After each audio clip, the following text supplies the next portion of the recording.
Welcome to the PR Essentials Summit series, where the experts reveal how to do PR so that you can do it yourself.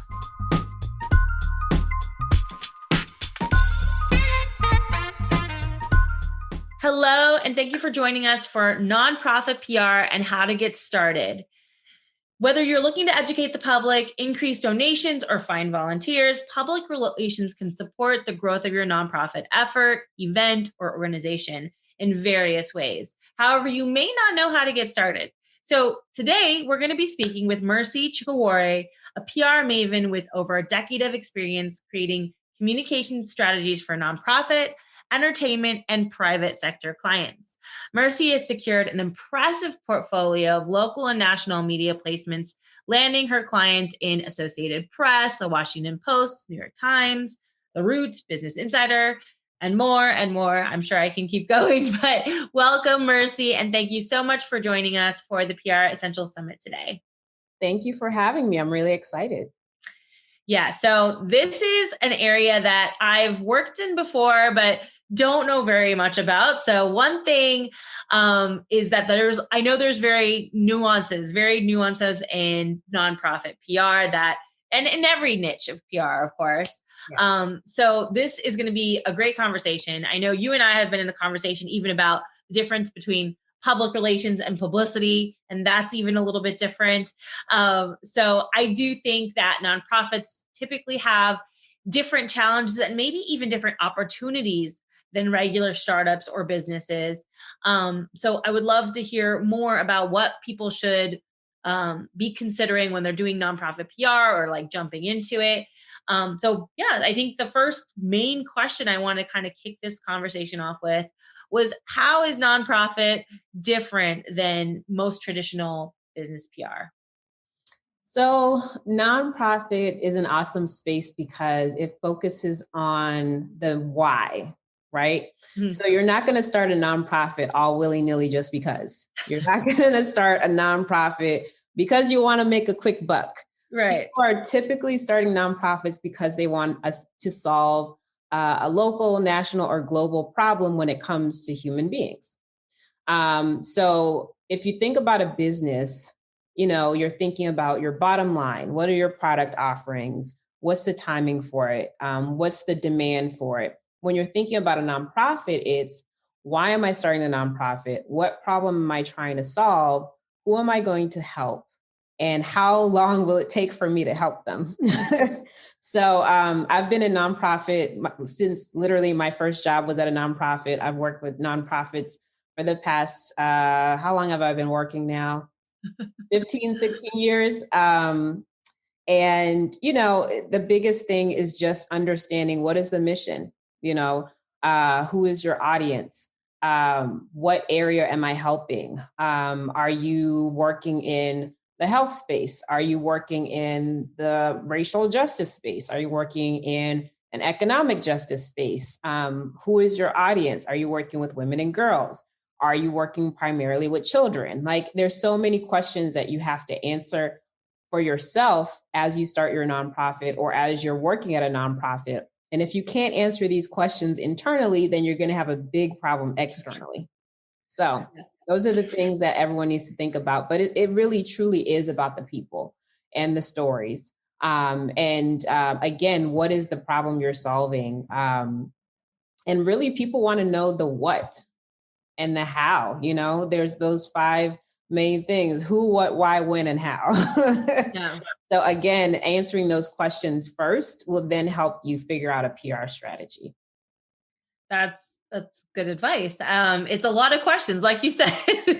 A lot of questions, but you also have a lot of people to answer to, because you're not only, sourcing board members and then staffers and then volunteers, but you're also trying to find donors, right? Right. I mean, that's actually, that's very interesting, because the dynamic of your target audience is a lot different. And I feel like feels like a lot heavier than a normal PR campaign, where it's like, oh, I want sales, or I need to support investor relations. But maybe that's just coming from me, because I do tech PR every day, all day. And so it feels like a lot heavier than what I'm doing. Sometimes we have like a nice social impact component to it. But I think, what do you think, like, as you enter into doing the PR, like, let's say you've answered these questions. What are three things, I think the question we had was three things you should know, but like, what are three things, I guess three things that you should like know going into the PR effort, about the experience, about what it's going to take to do PR? Yeah. I think it's not too far from having a business in that you want to make sure that in this case, it's not a customer, but it's a donor, for example. So you want to make sure you take them on a long-term journey. So in some cases, if you think about the businesses that you frequent, like, of course, I love Trader Joe's. I will always go to Trader Joe's because they have something I love and they have a lot of products that are pretty sustainable. They give back often. So when it comes to nonprofit, you're thinking about what will help me take my donors, board members, whoever, staff on this long-term journey with me so that they don't just engage with you one time, but that they stick with you forever and wonder, okay, what do you have next? How can I help? How can I help even more? How can I keep helping? So the three things that nonprofit folks should think about is, one, the mission. It's really locking down your mission, because if you don't have a clear mission and even vision statement, your audience is going to be lost and you're not going to have a call to action. So your mission should be able to feed everything that you do. So for example, if your mission is, I want to end hunger in a month, I don't know if I can get on board with that because we all know you can't end hunger in a month. Right. But if your mission is to feed women and girls of color in the DC region through 2020, that's something that people can kind of latch on to. And it's a little more tangible, especially when you think about it mentally. If something is so lofty, your vision or mission is so lofty that people can't attach themselves to it, then you're going to lose people. So having a clear mission is imperative because that's going to feed all of your messaging. So think about your mission and ask yourself, is this mission even realistic? And can people help us achieve this mission? So that's the first thing. The second thing, who is your audience? Everyone has an audience. Businesses have an audience. Musicians have an audience. Who are the folks who typically show up? If you can't answer that question, it's worth doing some research in advance. But you should kind of get a sense of, okay, we see donor A, B, and C always keep coming back. Maybe they're middle-aged women who have kids. Maybe they're businessmen who own, their own startups. Maybe it's typically millennials. Maybe it's even little kids who reach into their piggy banks and they're like, I want to give to this nonprofit. So it's really thinking about who is your audience, because your messaging and anything that you do is really going to cater to them. And if you can't reach your core audience, and even if you don't know who you're talking about, how do you know what to say?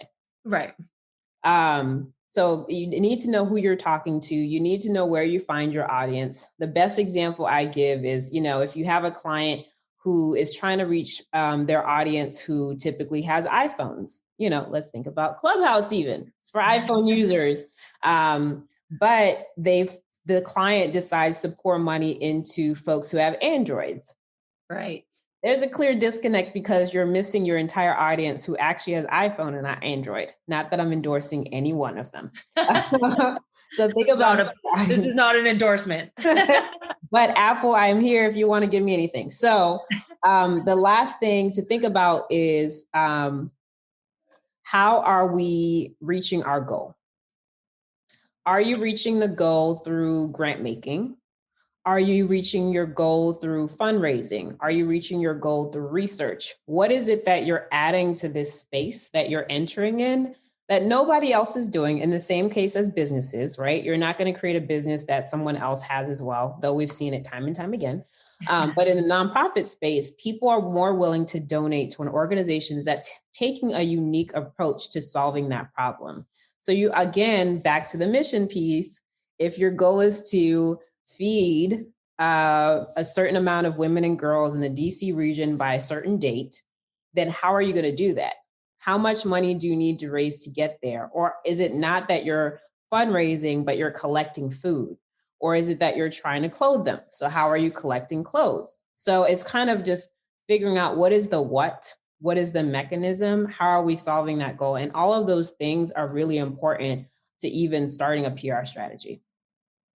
No, that's fantastic. It's very all encompassing. And I think people often forget that they disconnect PR from the other stuff that they're doing in the messaging and the marketing realm.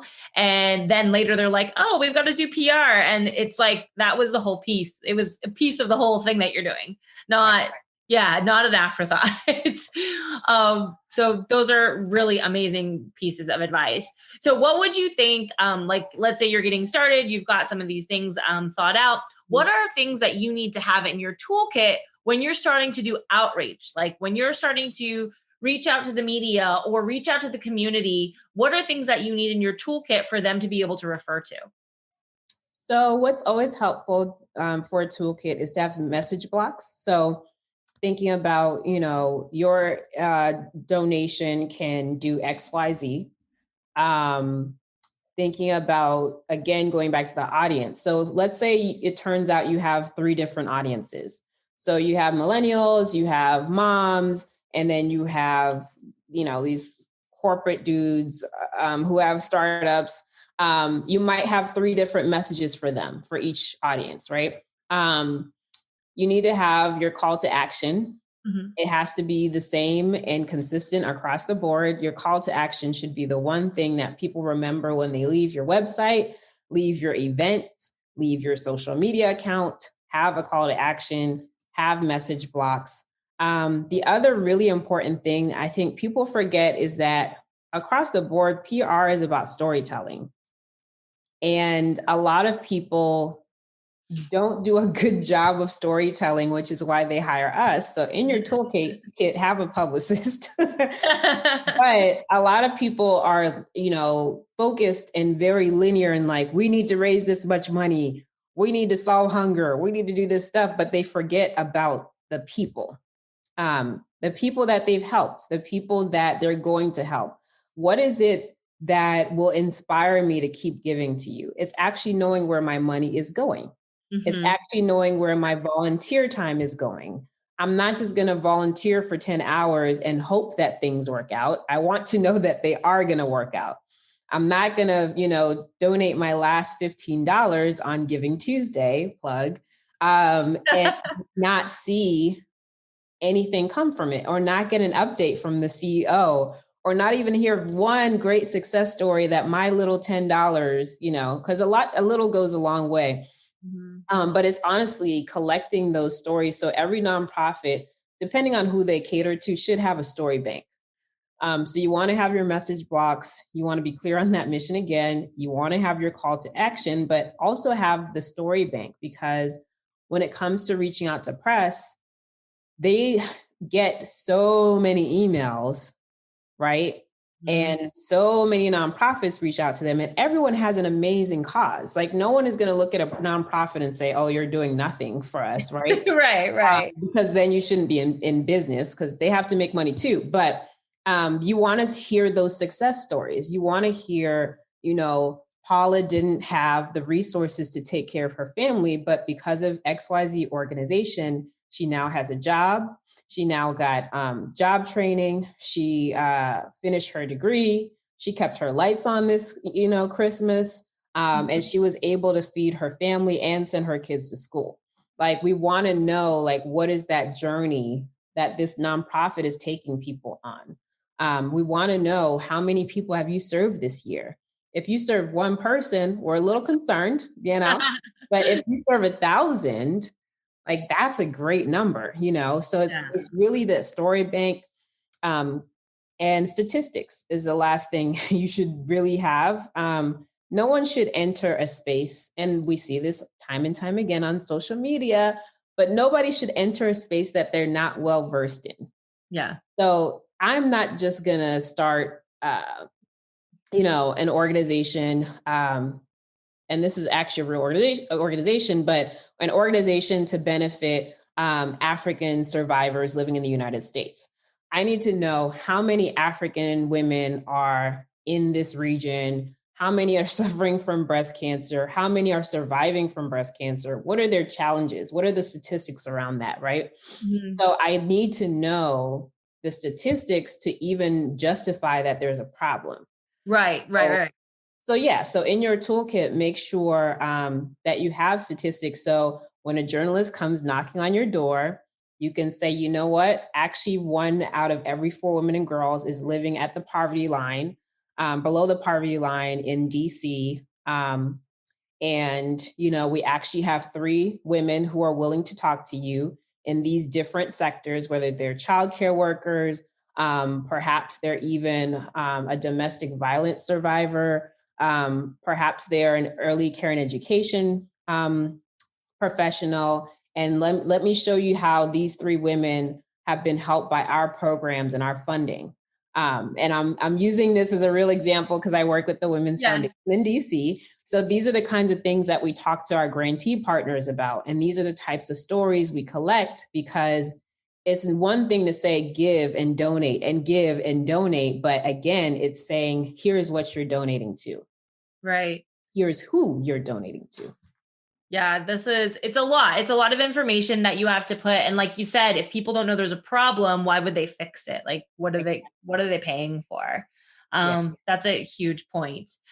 Mhm. So I mean, I'm guessing this next question I have is pretty easy to answer because when you're working with nonprofits, it's kind of clear to see the metrics, but what are the metrics that you're measuring? Obviously donations might be one of them, volunteers could be another. What are you looking at when you're looking for like a successful outcome of the campaign? So it depends. It depends on the type of nonprofit. Just like any business, it depends on the business. It depends on the nonprofit, the audience, the mechanisms that you're using. So for some nonprofits, it is getting volunteers, Okay. which is important. For other nonprofits, it's donations.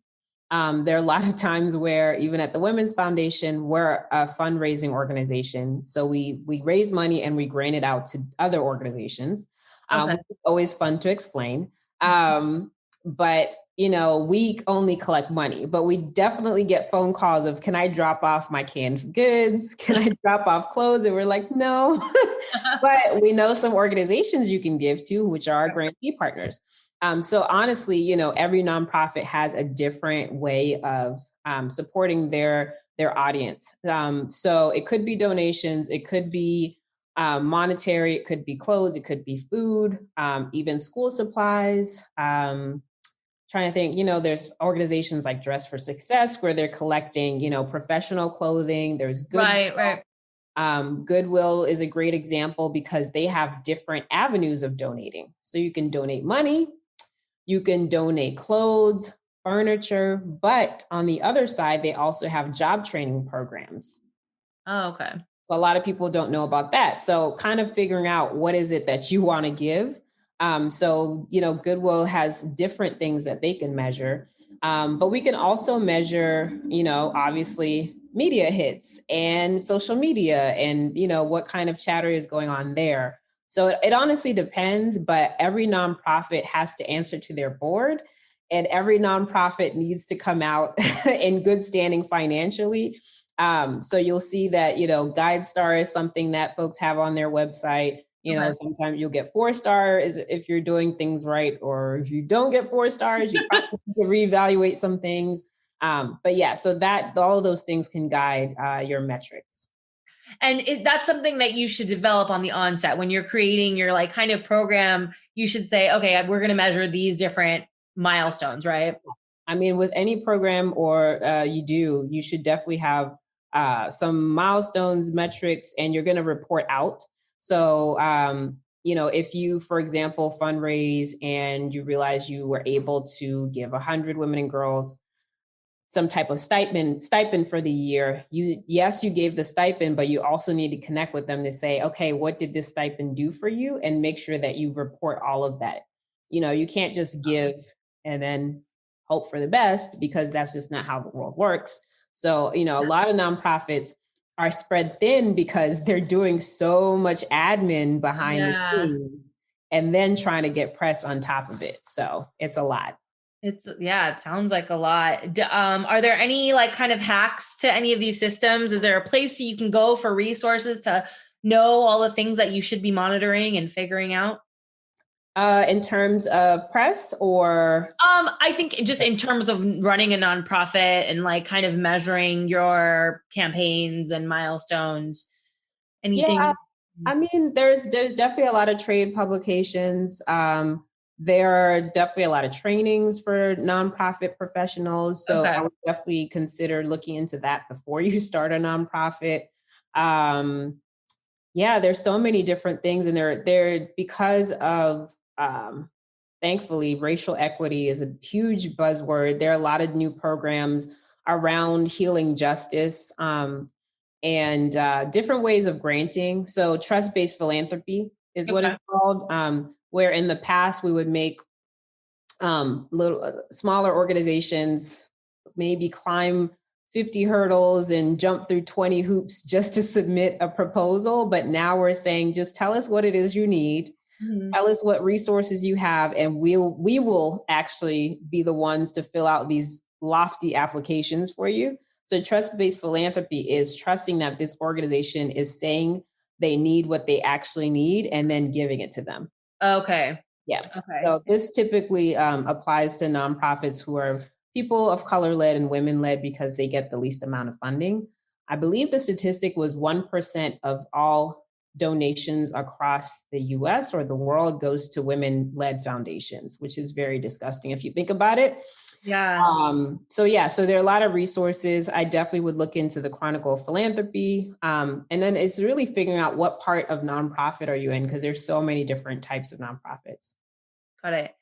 Yeah. That's awesome. So this also kind of like segues into the next question, which was, are there any tools that you recommend for nonprofits, especially when it comes to PR? I know you're like a little hackster, so I feel like you have a lot of these cool little tools under your belt, free or inexpensive tools that maybe you use at your nonprofit or other nonprofits should consider to leveraging to run either campaigns or do media or write or anything, any tools. Great. So you're probably more of a hackster than I am. So you can suggest these same tools. And I think we, in so many PR groups, we talk about the same tools, but Yeah. this is a great opportunity to let people know, especially those who are working on very, very tiny budgets or even a budget of zero. um, Here's how you can start at least with a few PR tools. So everyone has social media. And if you don't, again, another conversation we need to have. Yes. We just went through a social media audit at my organization, and it's important to figure out what platforms are important to you. So we realized that we're spending all this time on Twitter and Facebook, but we're actually supposed to be on YouTube and Instagram the most, and then LinkedIn, of course, to share our wins, because right now, YouTube and Instagram is where the money is. So we've left a lot of money on the table, allegedly, because we're spending more time on Twitter than the other platforms. Twitter tends to drown out a lot of your messaging. So really focusing on Instagram, where again, it can be a great storytelling platform, is awesome, because you can take those stories from your story bank, pair them with some amazing videos and images, and really be able to engage with your audience there. So don't forget social media when you're thinking about PR. I think a lot of people just bypass that and go ahead and say, we need to be on the cover of Washington Post. And it's like, well, what about Instagram? Have you Yeah. even thought about the reporters who are looking at your Instagram? And the donors who are wondering, okay, what have they done lately? But your last post was in 2019. Right. So don't forget that. Free. It's Um, free. Instagram's free. and it's free unless you're trying to be fancy. Right. It's Right. sponsored posts, but it's free. Um, Also, with your nonprofit, depending on who your audience is, you really should not neglect local resources. So you want to get to know your local journalists. You want to get to know your local newspapers. You want to get to know your local TV producers, because they are always looking for feel-good stories. I promise you that you think people aren't watching the morning news, but they're watching the morning news, because I've gotten plenty of clients on morning news and they're like, I was on Yahoo Finance yesterday, but everyone's calling me about this morning news spot I got today. And I'm like, I know. People are watching. People are getting their kids ready for their online learning. People are making breakfast. Folks are getting ready for the day, and they're still watching TV. So don't forget about them. Even local radio stations, same thing. They're looking for feel-good stories. They're looking for folks and champions in their community who are making their communities better. So again, that's something you can find easily because local publications always list their emails and phone numbers, and they love getting phone calls. Not so much the TV folks, unless you have breaking news, but definitely newspapers for sure. Love getting phone calls for story leads. So don't forget your social media. Don't forget your local media. And then when it comes to other PR tactics, so HARO, HARO, Help a Reporter Out is going to be a great resource to sign up for. If nothing else, you can at least figure out what reporters are actually looking for. There is there a nonprofit section? There's you'll probably find more in the lifestyle section. There's a business and finance section. I think it's like scattered throughout all of the HAROs. Yeah. Yep. So you want to think about, what section do you fit in and sign up for that section, or you can get all of them and just kind of read through every morning and afternoon / evening. Whenever you get the HARO email, you want to respond to that query immediately, because imagine the 50,000 million other publicists who are looking at HARO and also responding to that query. I've also been on the other side of the HARO, and it is intense. It's like you get just a flood of emails. So I guess the other tip on top of that, it would be, respond to the query as they ask, like give them what they ask for, because I can tell you, I got so many responses one time for an article I was writing for Forbes and I just deleted people who didn't follow directions. Like that's how easy it is to get deleted. And this happens all the time for media, any media outreach. If you don't follow directions, or if you're not specific, or you don't hit their sweet spot, you're deleted. That's it. You're done. And it's a great way to weed out your inbox and just delete stuff. So pay attention to that. If you cannot pay attention to things, you should get someone else on staff who's dedicated to to responding to queries. Get a publicist or a communications manager, or even a communications consultant, depending on what your budget is. So HARO is a great tool. There's a new tool called Quoted. It's QWOTED. So that's a great place to think about your CEO or CFO or other, folks in the C-suite to be able to talk about your mission, add to stories. So, for example, for us, the Women's Foundation, naturally, whenever the Women's March comes around, we get all these press inquiries. We've even gotten inquiries from the BBC, from NPR Portugal. And because we're seen as a source on all things women. So they want to know, how are you preparing for the Women's March, all these things. So again, think about what vertical you're in. Think about who the best spokesperson of your organization is.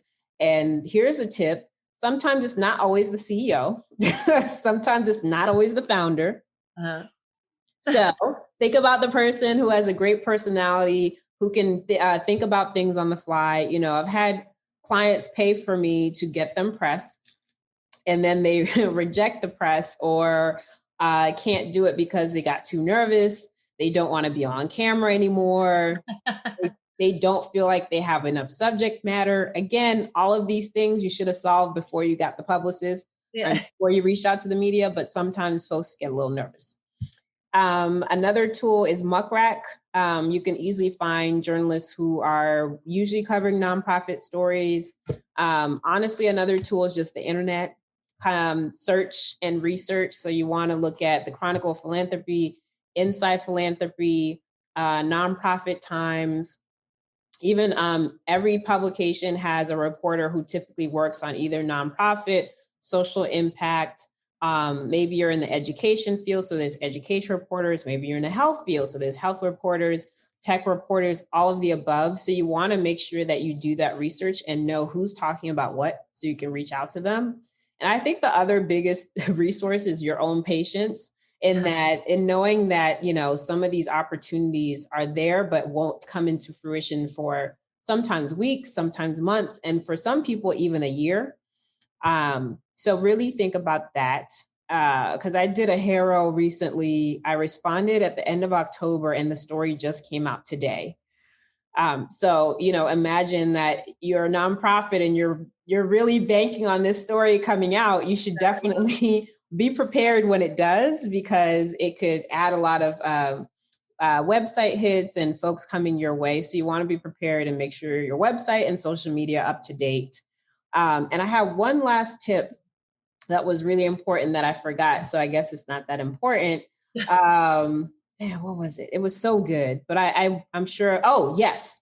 You want to think about awareness days. So internally, you should have an awareness calendar. We internally at my nonprofit, we call it the awesome calendar because there's no other word for it. But so awareness days like, you know, World Mental Health Day, Giving Tuesday, of course, every nonprofit should participate in that if they can. Day of the Girl, you know, World Hunger Day, Mental Health Awareness Month. There's a day for everything. There's a World Pancake Day. You know, if you're making pancakes to raise money, you should probably be aware. There's a donut. There's a World Donut Day. I'm sure there's a donut day. I will not be participating in that because I'm trying to lose weight as usual. But donuts are really good. And, you know, if you think about it, if you're doing a fundraiser for donuts or you're a nonprofit who benefits donuts, I don't know, there's going to be a reporter out there looking for these donuts. Covering it. So you want to make sure that you're reaching out to them a few weeks in advance just to say, hey, I'm sure you're going to work on World Pancake Day. I just want to give you a heads up that we're doing a pancake fundraiser.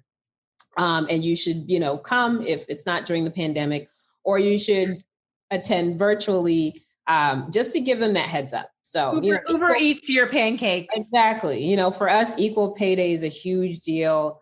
Of course, Day of the Girl, any other stuff like that. So awareness days are important, and you can keep that internally. Just again, a simple Google search and really just writing it down and putting it in your organization's calendar can help you be forward thinking about, you know, what are the key times that we should be reaching out to press if we don't have a team who can do it.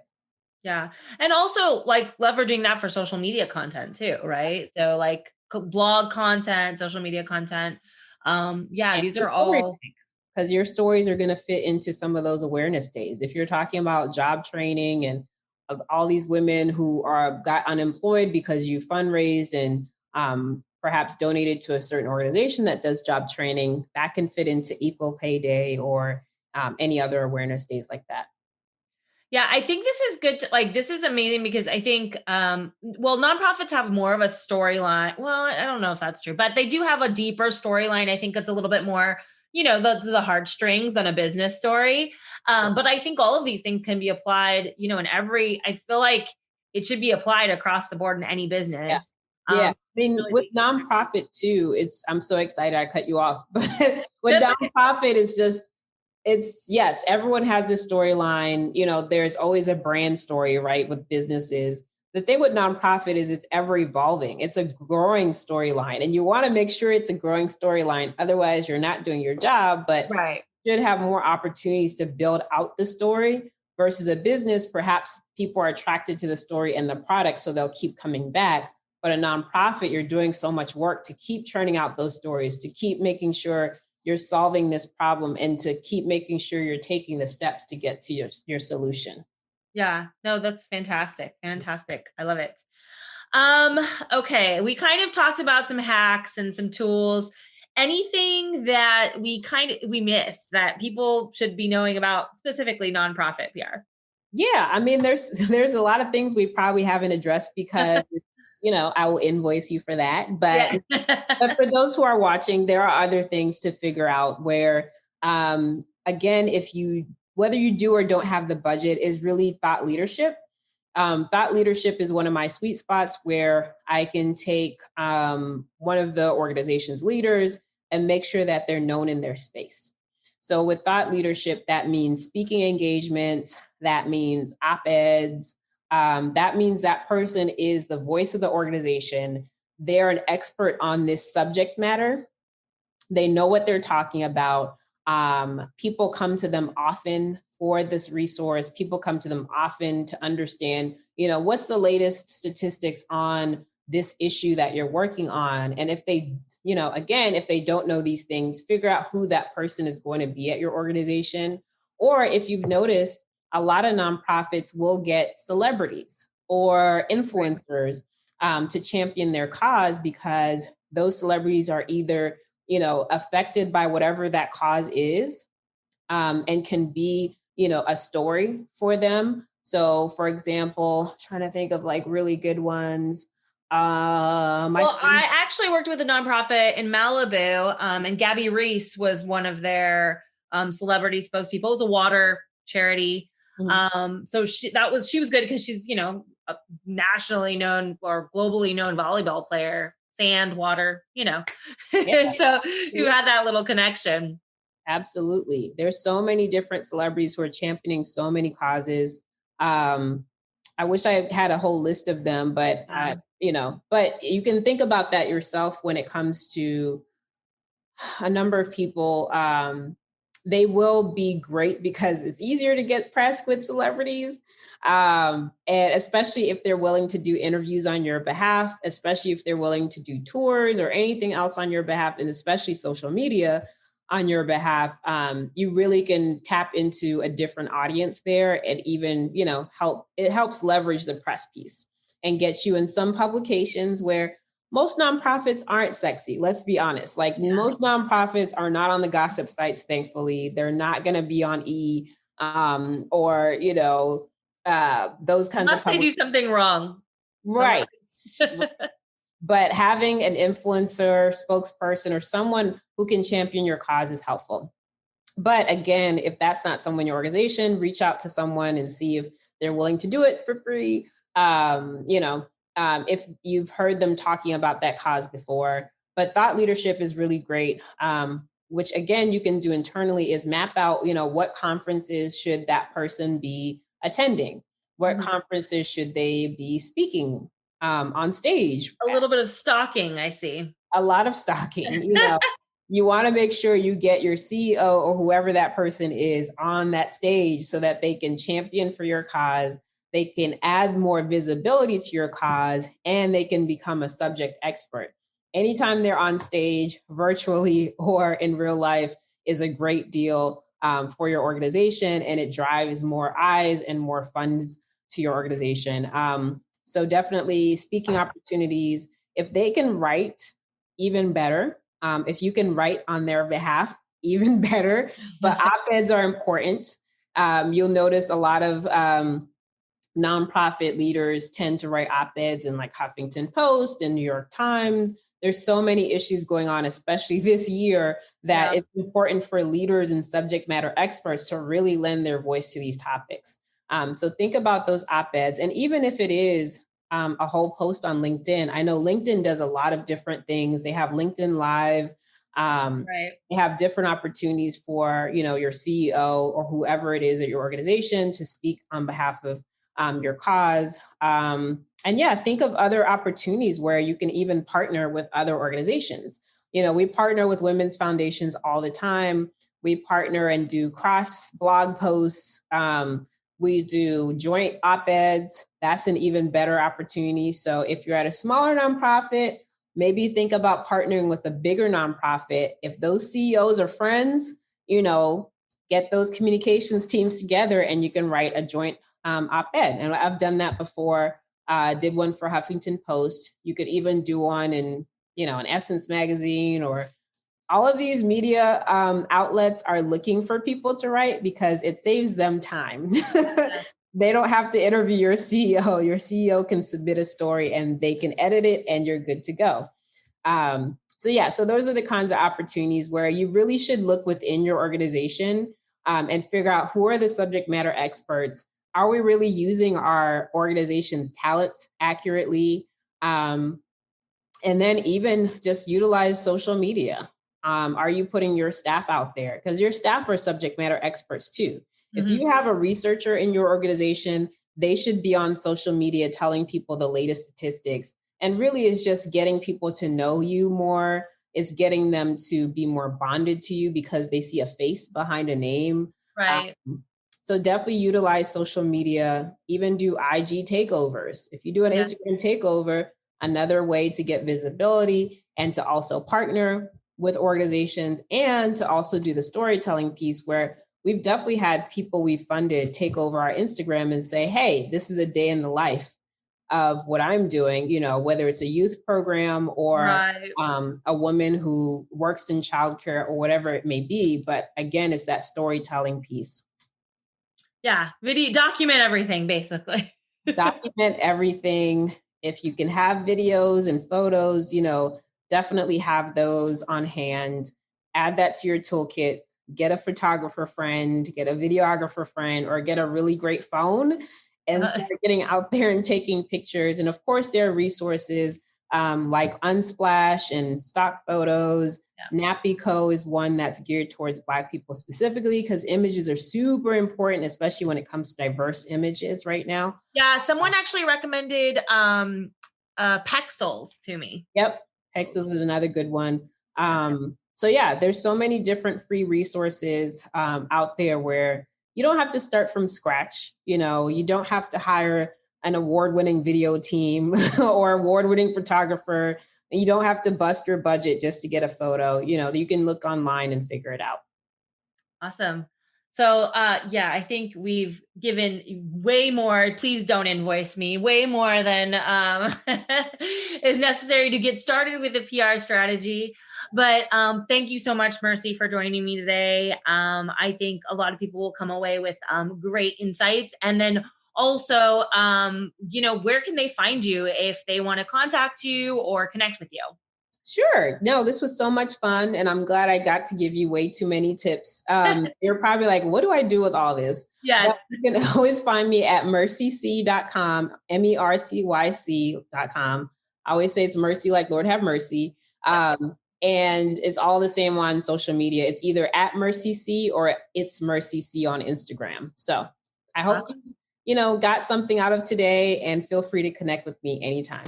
Awesome. Thank you guys so much. And thank you for joining us again, and see you in the next panel.